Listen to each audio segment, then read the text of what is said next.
here and did off of points because they made it so far in spring. It's been rough for them. Blank has had a lot of issues, but the team has actually believed in him. A lot of people have been like, hey, where's Bengi? Even at MSI, Blank underperforming. Hey, where's Bengi? They believe in this guy. They set him up for success. He played the Lee Sin earlier, and he had a monster game. It's because the team believes that he's put in so much practice time and he has the mechanics that it's just a bad game. Well, see if he does it again here. SKT Aime out in the champ selects for our fourth game of the day. Alistar and Aurelion Sol banned away from SK Telecom. Aime selecting Rise and Nidalee as their first few bans. So very standard so far. And like we said, mistakes in draft can really cost you in these single games, as Vlad will be the final ban from SKT. That's super good from SKT because you force the Cinder ban 100%. There it is. Because those are the mid matchup counters. You ban that, Vlad, have to ban the Syndra.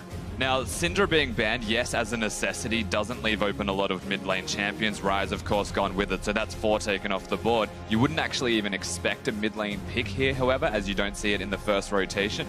I was expecting perhaps jungle, but they seem to have a strategy here, SKT in place. Yeah, you don't have to pick a jungler this early when they are all up, save for Nidalee. And in terms of mid laners, well, Cassiopeia is still on the table. You still have a couple of other things like the Varus that Athena absolutely loves.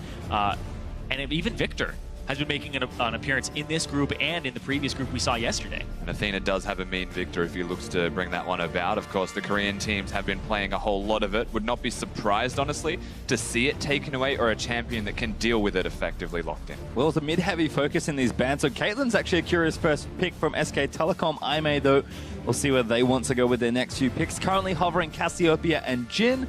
But plenty of other things to look at here. 10 seconds left to lock the picks in, and they will decide on those two. And Blake insta-locks Olaf.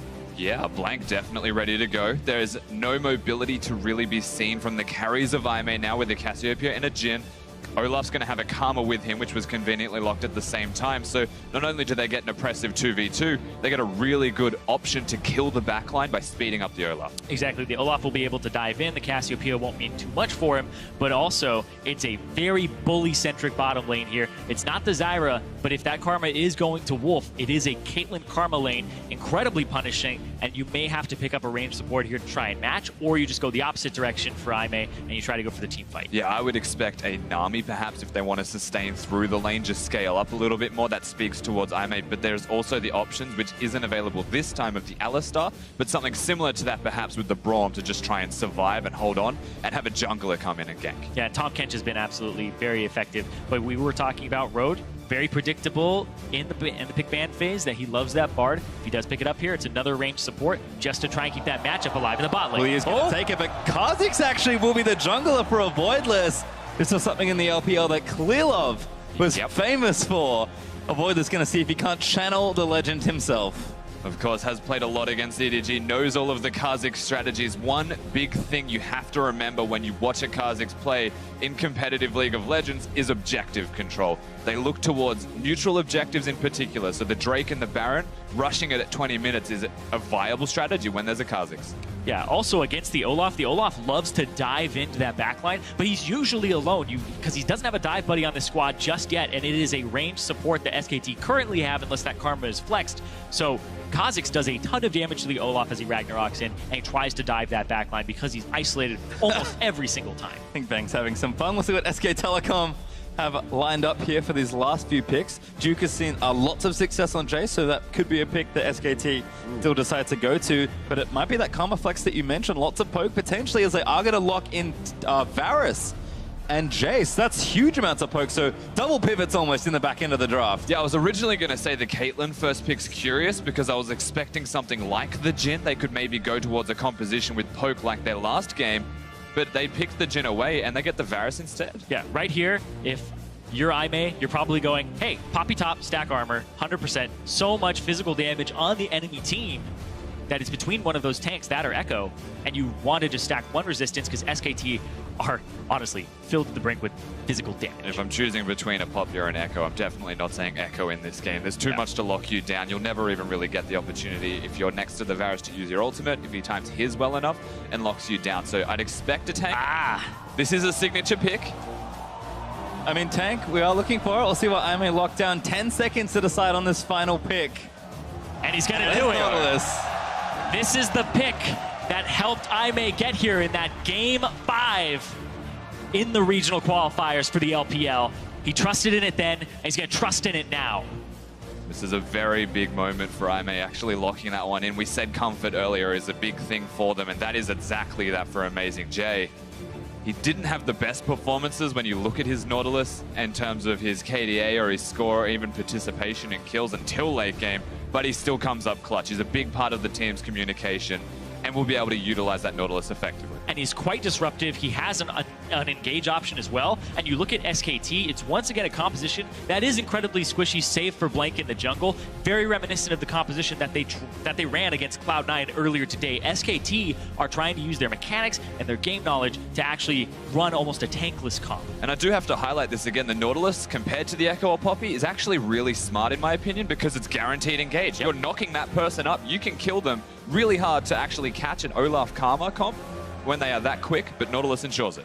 Nautilus was buffed a little while ago, so we'll have to see what Nautilus Ult can do here. SKT, again, you can't help but highlight how precise their comp had to be, and they've got a very similar looking draft, so we'll see if it happens. But don't forget, of course, to vote online for your team. Use the hashtag SKTWin or the hashtag IamWin if you're behind SK Telecom or IMA. SK Telecom could lock it all up here, be the last Korean seed to go through. One of the tournament favorites, another first seed for the region, or IMA could continue to play spoiler. They started the day that way. We'll see if they can do it here against a Titan in SKT. And perhaps bring the third LPL team towards the quarterfinals themselves. This is essentially a battle of brains against brawn. When you look at how both of these teams play, SKT disciplined, elegant in the way they were executing their composition. IMA, they are brute force heavy. They do have a high mechanical ceiling reflected through the champions, but they're just going to run at you. Scrappy, chaotic, fun. These are all words people have described IMA as. And IMA, you know, they have fun when they play the game, and they are actually willing to take those risks. And I think that's been something that underdog teams at Worlds have absolutely done, is go to what is comfortable with them, even if it doesn't seem to be the meta. The Nautilus, the Kha'Zix here for a Voidless, it's just like picking a brand for Licrit, right? Stay with comfort. There's been success with it. Other teams don't always know how to deal with it because it's a little bit out of the ordinary. But I want to see how this works out, especially for a Voidless in that jungle, because his clear is going to be a little rough. I was just looking, where would Kha'Zix gank, do you think, right? It's going to be pretty easy against a carry top laner with a Nautilus that can lock him down. One of the other cool things, though, that I'd like to highlight is Cassiopeia, because you can ground them with the W. There's no way to flash away from a Kha'Zix if he gets a flank or gets into the middle lane. Of course, many avenues of attack, many choke points to hit from, and you can actually burst out Faker before he can flash away. I think that almost every lane, save for the bottom, is a great place to go for IMA. A Voidless just needs to stay okay in the jungle because the Olaf has some very different routes. He can start out his blue, he can go for an invade, he can actually try to pick you off, and that's what IMA are actually planning for, and that's why they're starting on their red buff here. And we'll see what SKT can do, because this team has been two strong solo laners, a defensive bottom lane that are very good in mid to late game, particularly when team fighting, and a jungle that's been a little hot and cold. Blank has been rather hot, especially this week, or today, I suppose. Definitely looking better than last week, but many questions here. We'll see if he answers a few more, but this lane is impressive, and we're starting to see so much more Caitlyn. Mid laners are getting banned everywhere. Nobody wants to play against these top tier mid laners, and Caitlyn's starting to seep through in the bottom lane, and even Jing with his long range is struggling to contend. Yeah, she's even seeing a lot of bans because of the fact that 615 dropped, and lane phase is pretty much what the game is all about. Getting that pressure and having a winning / shoving lane early is so hard to get. Outside of Caitlyn, you really want that pick for yourself, and it's very highly valued because of it. Yeah, now it is an oppressive lane. They will have level advantages, so completely stuck under the turret IMA, trying to bounce it back perhaps after this one to get a reset, so they might have a chance of fighting. But they are still comfortable champions for the comfortable players that are just doing their best to scale. And right here you can see Blank goes for the invade, wards over. Oh, absolutely avoided there, but then you see Voidless catches him out. Blank There's a caught. collapse. Has to actually burn the ghost. Oh, Great nice juke dodge. out of the cube, but the Johnny's taking juke out as well. Blank outplays everything, takes damage on the back from Jin, but easy as you like from Olaf with only Ghost. There's been a lot of criticism towards Blank coming into the tournament and even week 1, but week 2 seems to be his week so far. No one has ever criticized his mechanics though, really. He's always had that ceiling as a player, and I like that he is starting to show it off a bit. A happy feat there, of course. The first time he jukes it, fair enough. The second time, like, are they going to aim for it? But there was no third, of course. But it was still an early collapse from IMA, of course, in their own jungle. So rightly so, they get there early, but still very well executed from Blank. and the rest of SKT's bottom lane do get there. Yeah, and the big question is what ends up getting traded there, because it's a summoner spell for Jin Zhao's CS deficit, because he had to go help. Caitlyn continued to push and push some into the turret. So you can see Bang already ahead, 15 minions. Probably not getting any better, unfortunately, as Wolf continues to throw poke into the backline. Nice stun from Road. Going to follow up there with a bit of extra, but Bang happy to use the Q. Minion advantage heavily in favor of SKT's pushing lane. Blank's going to go ahead and take that left side Scuttle Crab away, and Voidless, who's trying to take some back and challenge Olaf in the jungle, has just fallen a bit behind from that early invade despite no counter jungling. And Voidless trying to get aggressive, could cost him. He's going to fall back into his own jungle, try and farm it out now. This does still feel like SKT are playing their style of League of Legends. They're not being forced into any awkward positions. Bots pushing. Top lane is still doing well in the carry versus tank lane. Faker's doing his part. He's just going to scale up, maybe get the tier build, and then just continue to fire arrows out from long range. And Blank is invading and keeping a Voidless away from upsetting all of this natural progression of SKT's lanes. You can see top lane teleports were burnt there as well. Double Dorans for both of them, actually. Rings there for Amazing J, and Blades for Duke. There's an extra longsword versus cloth armor. Athena going to damage onto Faker, but Varus can play awfully safe in any lane. If Cassio gets a nuke, could be troublesome, and no cleanse for Faker could prove to be problematic as well once Cassio has the ulti. Yeah, the cleanse will hurt, but Nautilus knock-up something you can't cleanse. True. Bard ultimate also something you can't cleanse. I understand that he's gone for the Ghost to try and outplay a lot of the spells, and very mechanically gifted if you didn't know Faker. Can Pretty probably good. dodge skill shots better with Ghost. I mean, if Blank can, surely Faker can. Speaking of dodging skill shots, in the bottom lane, though, it's just been an absolute punish from Bang and Wolf with this lane. Athena, early cleanse there. Flash as well. That's all the summoners gone from Cassio. Nice bit of pressure there from Blank. Faker almost out of mana. Does want to go back, so we'll be able to shove this back out here thanks to Blank sticking around the mid lane and being annoying. Wolf's going to try and check something out as well. Will be blocked by Roe, but Voidless is just constantly back in his side of the jungle, worrying if anyone else is coming to visit as well. Yeah, very slow stuff now, though, from SKT. They haven't continued too much pressure. They're waiting for a gank, and they want Athena here. Going in for it again. Faker a little low, forced to flash out. Blank's actually collapsing, but Rhodes here with Wolf and a Voidless in the back, but Athena's a little too low. Damage not quite there, but it is enough from Blank as Olaf will collect first blood. Yeah, they knew that Athena had blown both his cleanse and his flash, and what it looked like in the previous gank was that he thought he had Ghost. Because he popped it, there was no CC on him previously, and so he had to flash immediately afterwards, and that cost him because now he doesn't have those spells to chase down Faker. That's right, completely out of mana, and Road tries his best to get in, but Voidless also too slow. One step ahead every single time. Blank at the moment. This is a reinvigorated jungler. Nice play there from Faker as well, being very dangerous, but knew he had backup. I may do the right thing and get there, but they get there late, which will cost them the first blood onto a jungler that's starting to really snowball a bit here. Cooldown boots already done for Blank. Road is busy collecting mid lane CS, and level 6s have been hit a little earlier from SKT as a Voidless. Going to clean out what he can, takes a pink ward out of his own jungle. Yeah, level 6 very important for the Kha'Zix, so as soon as a Voidless hits that, his gank options will just open very widely. Right now, it's a little bit riskier to do so. He's not quite a level 6 jungler, but you can definitely treat him like one.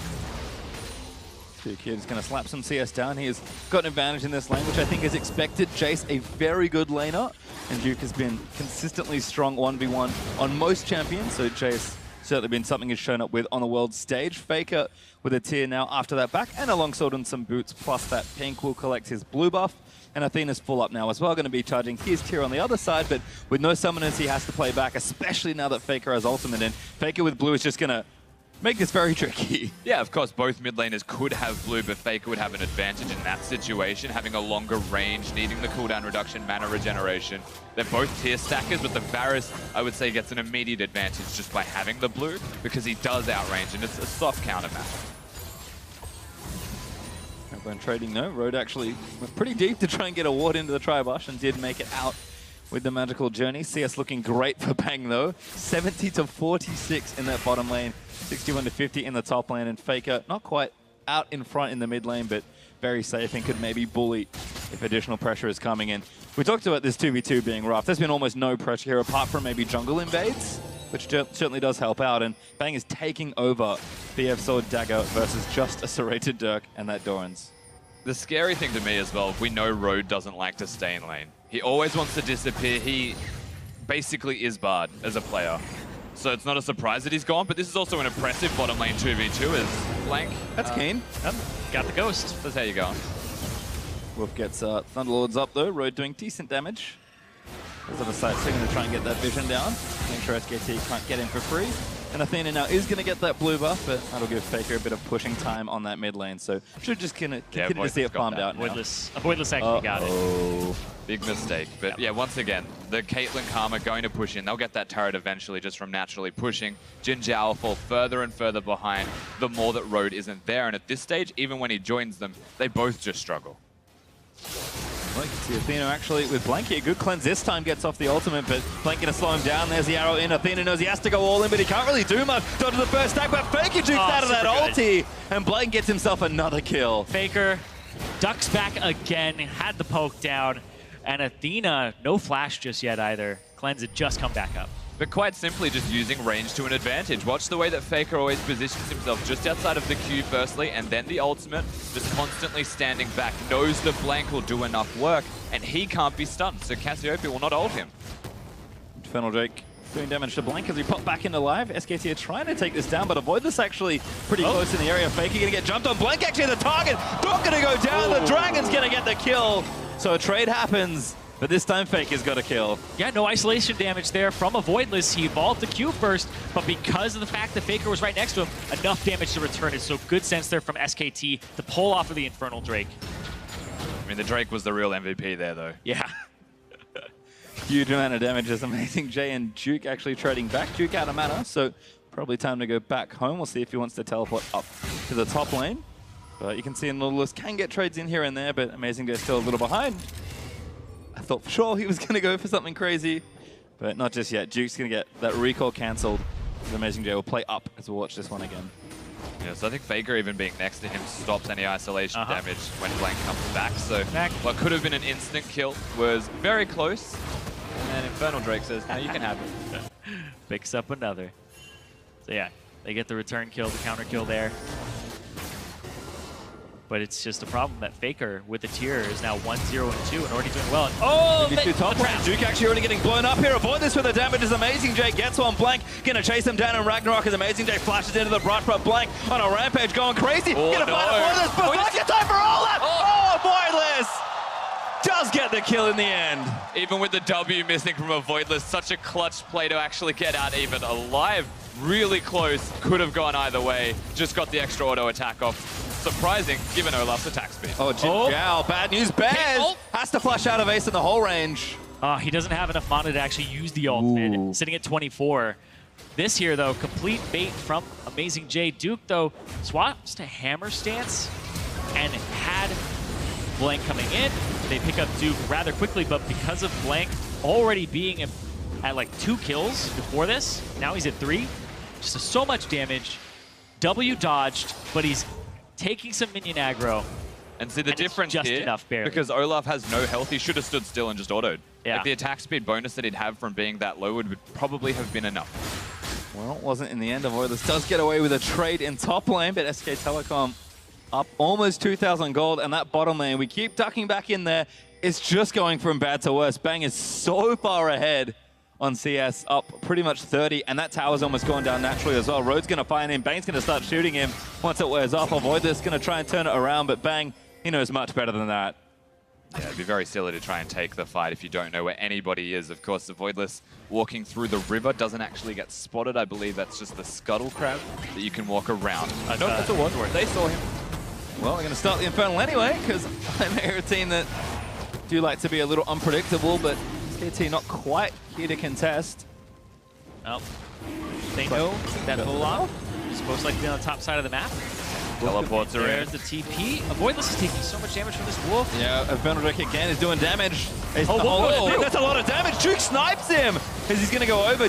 Wolf does get stunned as he goes through the portal, but Blank cleans up the Infernal on the other end. SK Telecom, no more kills to speak of, but Avoiders are way too squishy there. Yeah, it feels like a massive miscommunication from Aime as well. Amazing J just stays top. He wants to get damage onto the turret. Committing to the Infernal Drake is a massive risk. Yes, you have a Kha'Zix composition that can destroy neutral objectives, but there's just no way for you to fight this when they have a ward on it, and you saw them ward it, yet they stay around to commit.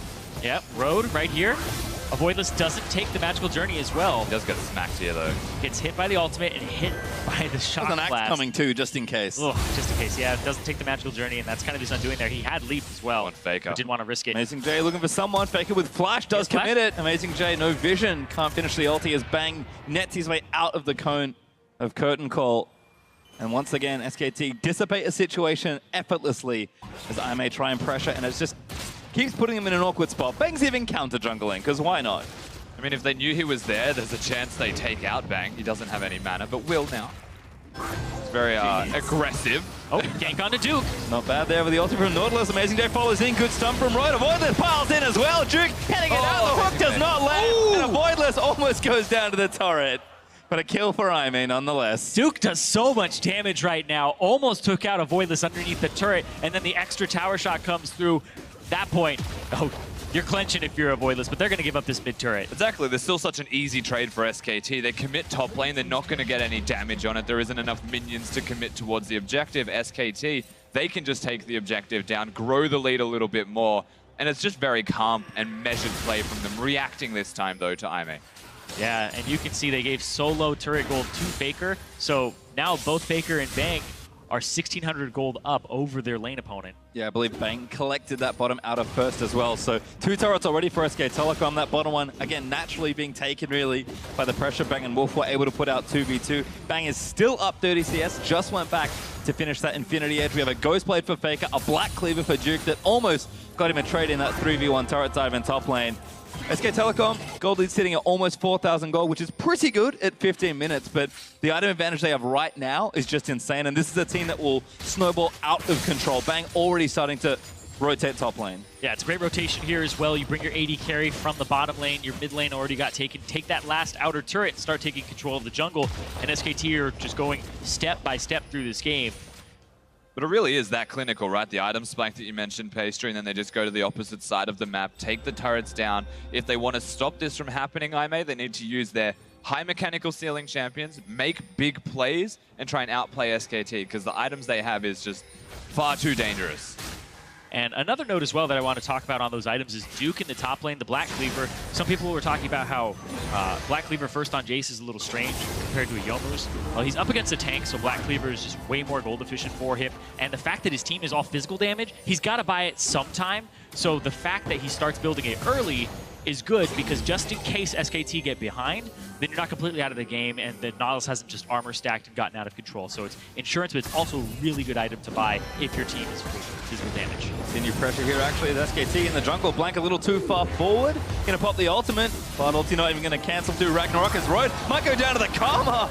Heal on the other end there. It's Amazing J goes through the portal as well, but Blank not done yet. Avoidless chunked out by Faker's arrows. It's just getting so unsafe. Ulti's going to hit. Bang takes the top outer, and SK Telecom is set up a very brutal siege. Yeah, Watch out for Duke. so that one misses. This siege composition, however, does have a wave of minions. This is the top lane inner turret at 16 minutes that they are looking towards. The only unfortunate thing now is that Faker doesn't have his ultimate available, or they could threaten further. And we talk about how poke compositions, when they reach that mid game, they start to lose a little bit of steam, or that late game, it's like, oh, there's so many stats and resistances on the enemy team. Well, SKT, they're trying to keep the tempo up so high right now that you can't catch up to them, and it is just an incredibly oppressive composition to play against, and you feel like you can't do much against it, because if you hard engage, you're at a stat deficit, and they're just trying to make that even worse here by trying to pick up a Rift Herald. Amazing J walks around the corner, but Whoa, Wolf gets Bang as well with the ultimate. Jin ultimate's going to open in as Avoidless takes out Blank. Wolf forced to flash away, but can they snipe it out? Last bullet's going to miss. And that one hits the blue buff, so SK Telecom only one as Blank goes down. That was the weirdest interaction I think I've ever seen, but he did connect it, got a 3-person knock-up as well afterwards. An Amazing J and his signature champion kicks off the fight the right way to unlock all of the isolated damage that can follow. that was the weirdest thing I've seen from a Nautilus. Actually, no, it's not. I've seen a lot of weird things. He's had some visual bugs before, but that was Thresh levels of facing one direction and throwing the hook the other and faking it. And I don't believe Nautilus is actually coded to have it that way, so unsure of how it looked to the other guys, but he was definitely taking everybody off guard there. Let's watch it again then. Yeah. Because SKT get a little greedy on the Rift Herald here. Amazing J's like, I'm going backwards. No, I'm not. Pump fakes. Actually gets them all, and Avoidless, of course, isolating one target there because of the knockups. Means that he wasn't able to walk away, and they get the kill. SKT being taken down in this right side river as well as Mountain Drake will be up in 20 seconds. Bang getting stronger as he has added a Zeal to his inventory. And Gold lead closed a little bit there from Aime's kill, but SKT still well up as they are looking to continue their clinical snowballing of this game. They'll look at that Mountain Drake. It'll be great for the siege comp they built for themselves, and we'll see if Aime can challenge for it. They should have most of their abilities all ready to go, and they're on the area trying to contest. Yeah, getting there first is always going to be important, so being in the river means they can at least establish a start. And they just need to try and find where SKT are. I don't think that Aime will be confident enough to actually kick off the Drake by any means. SKT well and truly in the driver's seat. It's on them to do it, but the onus is on Aime to prevent it if they put enough value onto the Mountain Drake, which is important. They're in an interesting situation as well because Duke is shoving that top wave as Jace. And now he's going to back and actually maybe just walk to that Drake as they start it so that he may not have to use his teleport to actually match, and Amazing J would have to TP into the fight if he wants it. It's a good time to remind everyone how open the map is for SK Telecom. It's 3 turrets to nothing, with the top tier 2 also taking some damage. So Aime just don't really have a whole lot of wiggle room to work with here. And SK Telecom pretty cleanly take out that Mountain Drake again. Good vision, good map control, and an ace in the hole to boot. Yeah, you're talking about how the map is so wide open for SK Telecom. It's so easy to shove things to the tier 2 turret, and then that's 15 seconds that I may have to deal with minions before they can actually group up and come over to where you are. So they use that, they push in the top wave, they push in the bottom wave, and they actually can just get wave control all throughout. Now they're invading the jungle. I mean, they've just repeat occurrences now going into the jungle. Blank goes first. He can never get one hit by the Kha'Zix. They push the Kha'Zix out. Doesn't get the red. Yeah, looks like Blank did smite it away, so keeps it out of the Caitlyn's hands, I guess. But Faker's having a fun old time here in mid lane, just shooting arrows into poor Athena. I mean, Athena's used to doing this to Faker, but not this time. Bottle on 2. finds 2. Great chain of corruption from Faker. Might disengage, but Wolf is going to get knocked off. Bang eats it as well. Athena, he's in the back as Wolf goes down, but Bank's the target. Faker takes out Rover, the snipes down, and they get a couple. Aime, 2 for 1 so far, but they do have to be careful. Faker looking to line it up and barely misses a Voidless. Duke gets the poke into the other side as Amazing J's trying to soak for his team. Oh, Big fight as Faker gets caught. He's going to go down. They managed to take him as Jin Zhao gets another. Aime up 3-1. It's so cooldown reliant for Aime. They need the first engage to work. They do get kills, and that's incredibly well done from them. And they juke everything when running back. That's the danger of SKT's composition. They can poke you with the Varus, with the Jace, and hit you constantly with the Caitlyn. But this engage was great. It unlocks the Cassiopeia. She just hails Twin Fang. Oh, this is absolutely disgusting. Ultimate comes out. Athena, he doesn't even cleanse this right here. Amazing J, 2 seconds down on everybody. Grounded comes down there. Bang, can't flash off of it in that moment. He has to get out of the grounded first, but he's rooted on top of it because of Amazing J. And then the re-engage here, Faker gets pulled and rooted from the corner from Amazing J on this Nautilus. The kind of thing you'd never really expect. Right on the grounded too. He can't flash away in that small second. Such a thin area of wall that you don't expect to be able to be hooked behind it, but definitely can. Nautilus things. Nice little abusive terrain there from Amazing Joe, who is showing up on a pick he is famous for. Aime again keeping the gold a little more balanced now, only 4,000 gold down, still struggling versus the poke composition. And we have talked about how good poke is when you're ahead.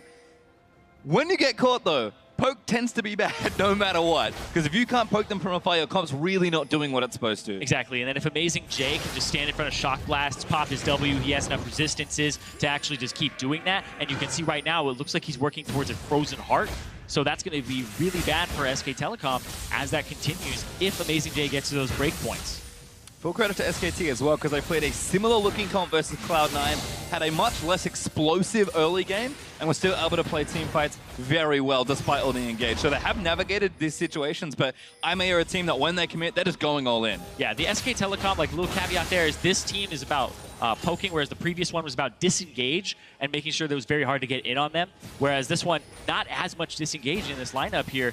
Whereas Aime, they actually have a bit of counter engage and hard engage themselves. They have a mix of both. They like to kite backwards, but they also can go forward and dive you. Again, this is why we call it effectively the Brains versus Brawn matchup. When you look at both of these teams and the drafts behind it, SKT, they don't want to actually go all in on you unless you are low enough that they will get the objective or they'll actually just get free kills for it. IMA just want to go. If they find an opportunity to hit a Nautilus hook on a target that is really important, if it's the Varus or the Caitlyn, even Duke at this stage is worth getting, then they will follow that up with everything. Yeah, and everything right now is a 4-2-1 Kha'Zix because of Voidless. That is so much damage out of a Kha'Zix so early against squishies, and almost every AD carry knows the nightmare of a fed Kha'Zix that starts getting off the ground and hitting those break points. Got good follow-up there. So you just saw how many different ults they could combo in between Cassio, Nautilus, Jin's utility, and Pods.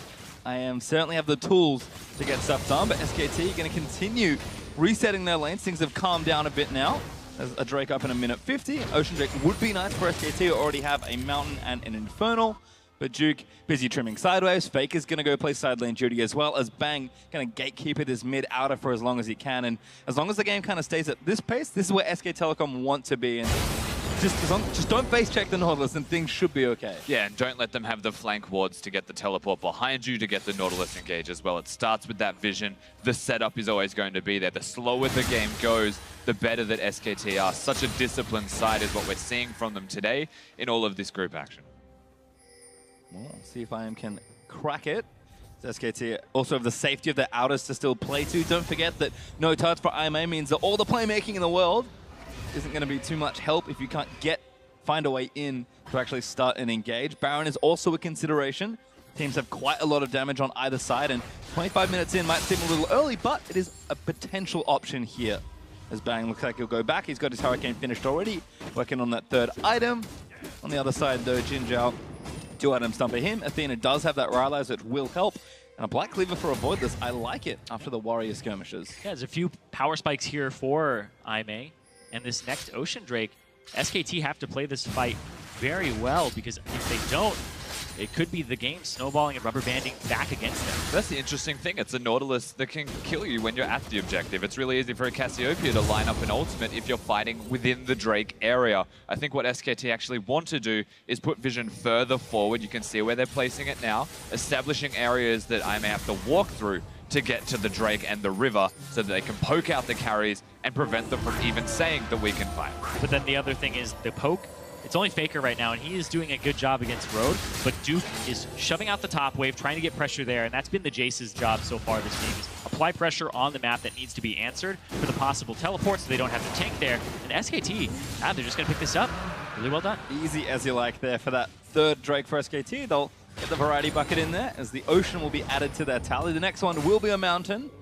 And it may have one more after that, but you can see just how controlled this team is. Even after things went a little wrong, they maybe overreached looking for tier 2s in mid lane and got a little punished for it. SKT still know, find the objectives, poke out Athena, and continue as normal. Yeah, so they're trying to actually engage on him there with Faker's ultimate. Kha'Zix just revealed himself farming on the bottom side of the map, even used his jump to get down there. But definitely a vulnerable target was what was left in the middle lane for IMA. Thankfully for them, they don't actually get the Chains of Corruption hitting. They can see another day. Not a whole lot going on as far as hard engage either for SKT. They've kind of just got Faker's ulti and a whole lot of poke. So Duke going to continue pushing in. Again, SK Telecom will happy to play in 3 lanes for as long as possible. They kind of have 380 carries, so the more farm they can get, the better they're going to feel, and they've got good control around the Baron area as well. Yeah, all of their pink ward visions actually moved up besides the one at their red buff towards the Baron. They'll probably reset one more time with those next recalls. They even have 2 pinks now to place. This is complete control of the area where they pressure IMA to have to walk into things. Right now, again, it's just controlled from SKT, and IMA have kind of let SKT dictate to them. They've only found plays when they've been able to be reactive, which is not really where they want to be. They kind of have to weather the goal difference for a little longer. But SKT, again, just such a disciplined side. Yeah, I feel like IMA are completely fine with slowing the pace of the game down. We have known them to be a very reckless team, but it seems like they're being a little bit more calculated here, and that they're actually saying, all right, we scale. Don't worry. All we have to do is stack armor. Let Amazing J get to 3 armor items. It's going to be almost impossible to kill. And then go from there. Looking like it as well. Randuin's and the Sunfire are also done. So holding his own, or more than holding his own even, against Duke, despite their more Malmortius Black Cleaver and the Last Whisper, which is all of the armor pan you could ever want. But forcing a Last Whisper out of the Jace as well so that he can still do damage, perhaps be a split pushing threat or have relevance in these team fights, means that he doesn't have as much raw AD. At the very least, won't be doing as much damage to structures. It's also not going to be enough to really dissuade Amazing J from being able to split push. He has so much health and armor. Facing the whole burnt there in mid lane, trying to poke out Athena, but not doing too much damage just yet is Bang. His autos look good. He's got rapid fire cannon now finished, but it feels like forever that SK Telecom have even hit a turret in the tier 2 section, and I'm happy to again hide it out because this is what happens. Ooh. Faker forced to flash out of the Bard ult, and a hook barely misses onto Blank. This is really good for Ime because SKT now, they have to worry because Faker's summoner spells, both of them are down. He blew both Ghost and Flash. So, next Bard ultimate that comes around, if you can nail Faker with it, that's your engage right there. Whereas SKT, well, they've been going back and forth between Baron and mid lane, trying to get control and trying to have this poke land. It's landed a little bit on the road in Athena, but I may have actually stood strong. And here's the point where Athena's been poked out, and Jin Zhao, he's backing right now. And again, a fundamental thing I do have to bring up, don't stand in between the turret and the wall. Yeah. You're a Cassiopeia, you're going to take a lot of damage. They have a lot of line-based damage as well. If you put yourself in a small area, you're probably going to get hit by it. We saw Amazing J actually was able to use terrain to his advantage, so fun tip for everyone back home. Athena, though, able to get back safely. Once again, I may push SK Telecom off of their mid-tier 2, but SKT this time, despite Faker's lack of summoners, do not get punished for it. So still up in the lead here, but this gold lead has been fairly static. About 5,000 up for SKT, but it feels like it's held for at least 10, maybe 15 minutes. I am also going to clear out vision around the Baron, which means SKT, who do want the next mountain, although it's not up for a few more minutes, have to kind of run back there and worry about that major objective. And it does feel like 30 minutes into the game, SKT have slowed things down maybe a bit too much, and IMA could find an opening. Yeah, that's the big thing here. You see Amazing J back, picks himself up a Chain Vest, maybe Thornmail in the works for him coming up, which would be a big buy against this team because a lot of them want to auto-attack you, especially that Caitlyn, who's almost purely auto-attack based in the mid-game. I mean, even the Varus going for the Bloodthirster wants to intertwine his auto-attacks, naturally having the upgraded item as well, Manamute. You can usually tell if the Varus is going to go for more poke-based or if he's going to get those autos weaving in or woven in, because the difference between Death's Dance and the Bloodthirster. And again, important to reiterate, IMA still don't have a turret on the map. They're also down 3 Drakes, which is a lot.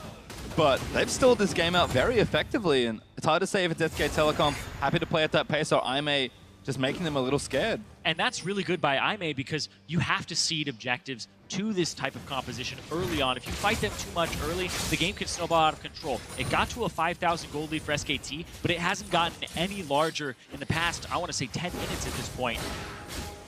Well, because IMA playing slow. Poke battle continues, but IMA, they do like to play slow. It's tough to contend with the late game of a team like SKT, but if we get there, and at this pace it does feel like we will. IMA again just playing around, making sure they sweep out the major objective vision. Duke still in the side lanes, having the time of his life, farming up a Storm. Amazing J still behind 30 CS, but has got a decent amount of gold. Jinzhao also looking for that third item, so carries are a little behind on the side of IM, but they'll get there eventually, and with the way this is going, we might just have one big fight around an objective that could decide the game. And for SK Telecom, I'm not sure that's what they want, given what happened last time. Exactly. They don't want to have to go through that. It's a little bit too risky. And if you get outplayed by one member... Good flash. And great cleanse from Athena. Gets him out there. Yep. Gets hit by it. Avoidless, though, sticking around and taking a little bit more poke here. The Mountain Drake is coming up. Road is... very sneaky. Perhaps too sneaky. I don't know how you got there, but you don't really want to be there. Well, he's out, kind well, of. He's not really.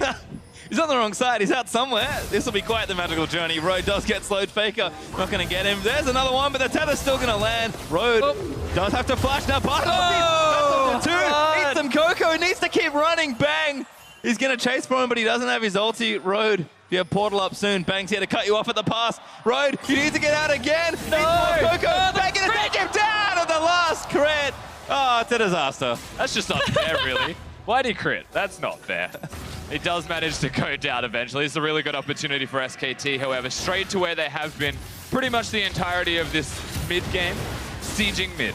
Yeah, and this is why they walk straight up here, because a lot of the engage is down, hook onto Blank, and that Bard was a huge part of how they got that first engage when he got 2 people caught in it.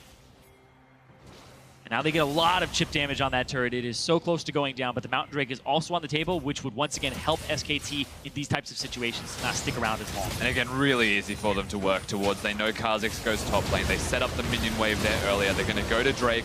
You'd expect Duke to go back towards bottom, and then they set up perhaps for the Baron one more time after they get their recalls and their item spikes. The only danger is if they recall, they can just start the Baron on the side of IMA, because once again, it's a Kha'Zix that does a lot of isolated damage. So does Cassiopeia. Oh, Voidless getting spotted on top of a ward. Bad news bears does clear out the pink though. I think thought about doing the Baron, but decided against it this time. I was just told a very interesting stat. Athena has actually done less damage than every single member on SKT's composition, including the Karma.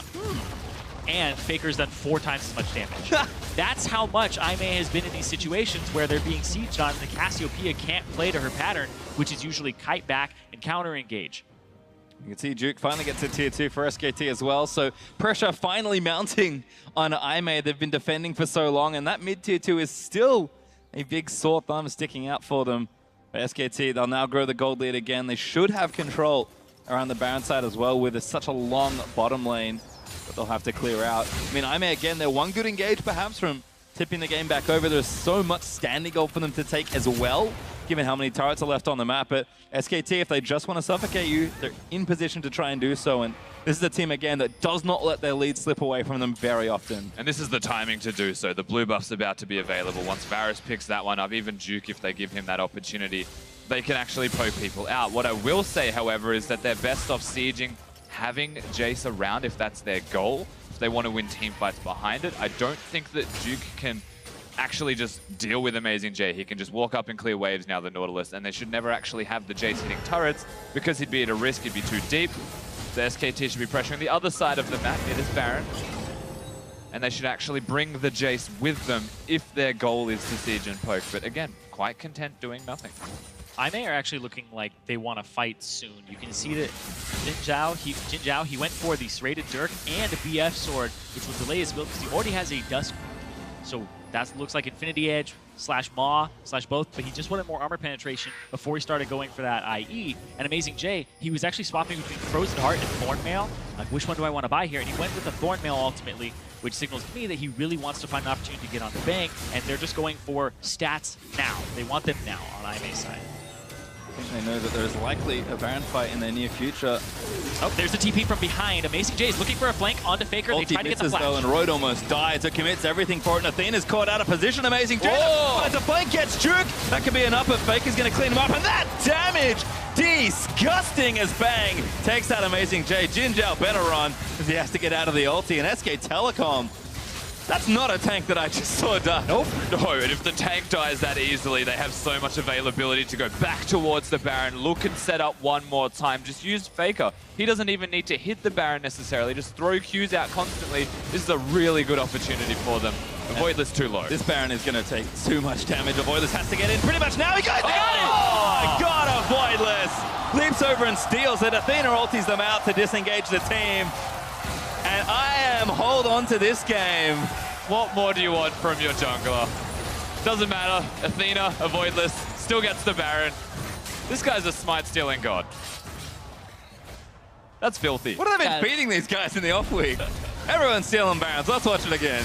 Yeah, this right here was the setup. The TP comes from behind from Amazing J, but the poke is coming through. Road gets incredibly low. With combination, they're using Caitlyn as part of the poke composition of the siege. Stop them from moving forward a little bit, slow them down. Amazing J gets the hook onto Duke, but then, oh boy, all the crits, all the damage, and he's absolutely decimated so quickly. Yeah, it doesn't actually look like he's a 3-armor champion, to say the very least. It gets absolutely annihilated. He's about to be 4. You don't get much tankier than that.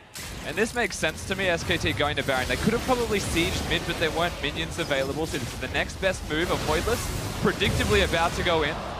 Duke's goal was to knock him out by changing the hammer form, but you can't do that when he's invisible jumping, so he gets the smite off.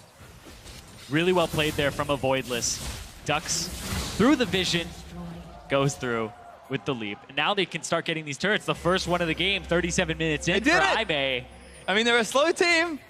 This is maybe an exaggerated look at how slow IMA can play. Ulti, it's Duke, Amazing J, gonna line it up.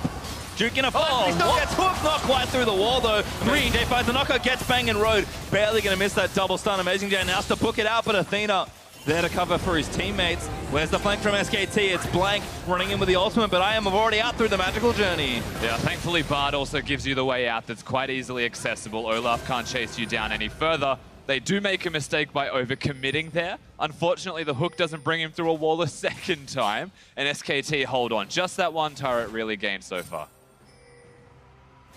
Well, Elder up in 50 seconds as well, and that's a mighty, mighty Elder Dragon that SK Telecom's going to try and take here.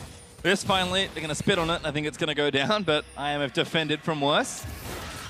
Doesn't need much. See if they can get in there for one auto, but Cassio's going to clear that down. Jinjao's going to hop in as well. And still standing. How frustrating as well for SKT. All it takes is a stiff breeze and the whole turret will fall down. Well, Baron up minions now fighting back. And again, the longer Iron can hold on, the better. Although I think it's now finally going to fall. Bang, he wanted, he ordered it once and it wasn't enough.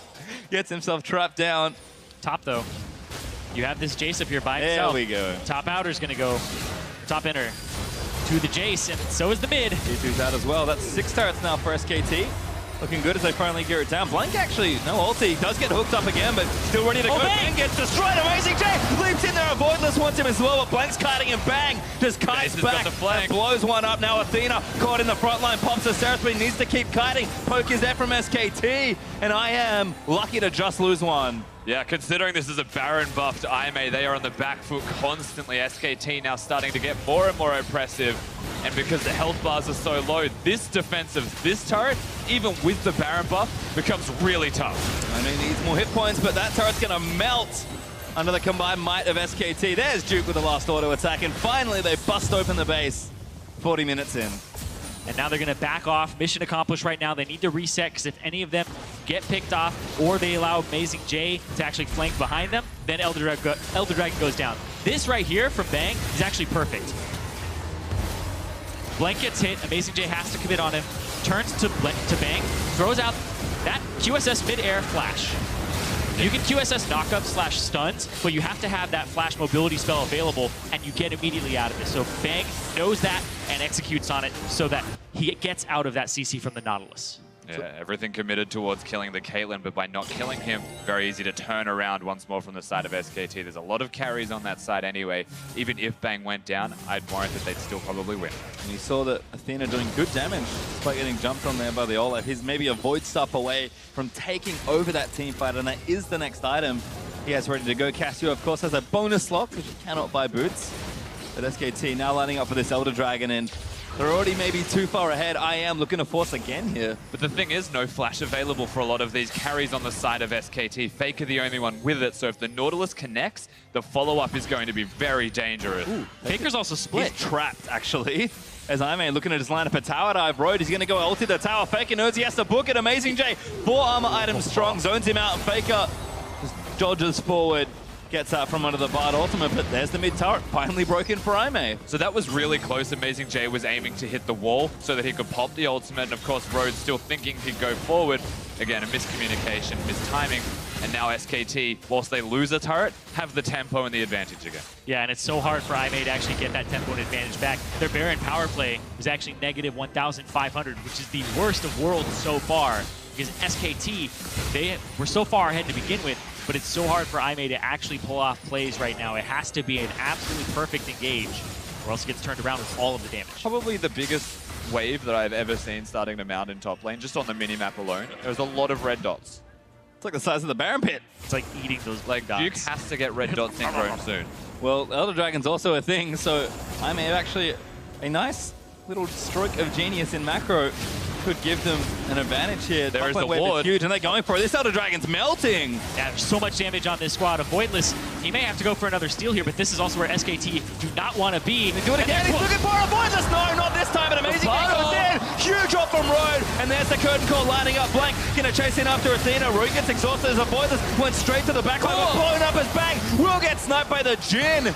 4v3 right now as Blank took out Amazing J in the front line. Athena needs to get in there, but he has to be careful. Finally gets sniped in. Faker flash autos after the Q to take him down. Jinjao's gonna flash the wall, and SKT, they'll chase with their poke. Duke just needs to line up a real good looking shock blast as Road gonna try and save it. There's one. Jinjao almost falls. Oh, through the gate. Elder Gets Dragon. burnt down by Elder Dragon. A lot of damage comes out of the Elder Dragon. SKT, by getting the smite, you have to say secure themselves the fight. That was close, and there was a lot of damage coming out of Ime, but Avoidless, he can't do the stroke of brilliance twice in a row. They end up getting banged down with that last little shot there. It went down to about 300 HP is what I saw on that Elder Dragon last. Very close, up in the air there between the two junglers.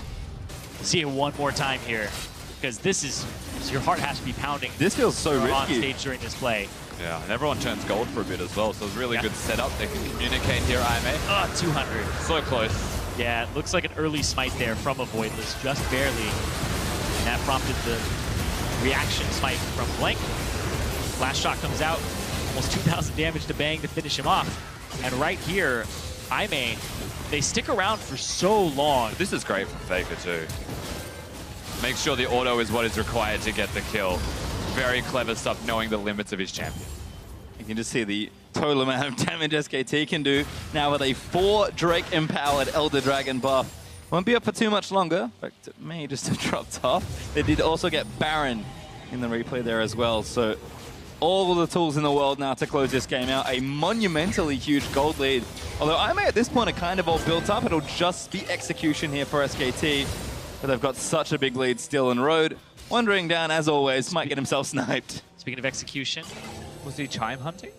Maybe. The chime greed always costs the VOD. But he does get out this time. His Penguin's running behind him. I mean, it's so scary as a bard to just be out there against this team comp. And SKT, they're going to run down bottom lane and try and break open another portion of the base.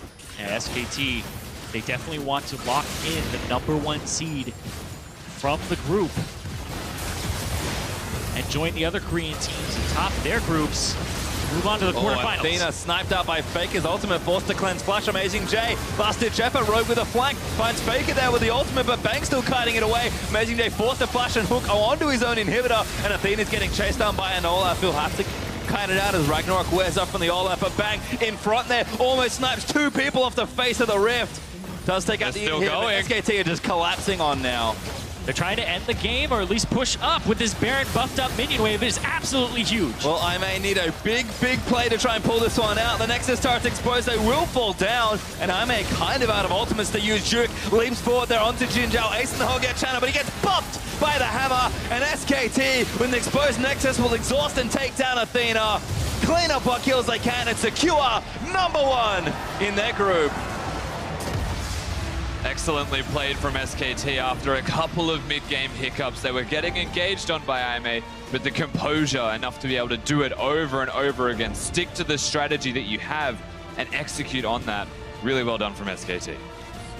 We don't always see poke compositions all over the world because it's very risky to actually run. Takes a high level of mechanics and execution and also teamwork, because if you mess up once, that composition falls behind and it is almost all but over at that point. Whereas SKT, they have been looking on point today. They have been able to run those high damage compositions, and this group has not been able to deal with it. And a great bit of drafting from IMA as well with the Nautilus to try and pick off what was a very AD heavy comp, but so much credit to SKT for picking what looks like maybe a comp with a couple of key weaknesses that IMA look to exploit, and playing a comp that in sticky situations is very tricky. They did it once against Cloud9 already versus that Cannon and the Alistar. They did it again versus even more playmaking potential with the Bard, the Nautilus, and the Cassio, plus the Jhin. And they just make it look too easy. Like, I think Clement said it on the desk already. There is no other team that can play this style of League of Legends, and SK Telecom make it look like they've just been doing it forever. Yeah, absolutely right. That was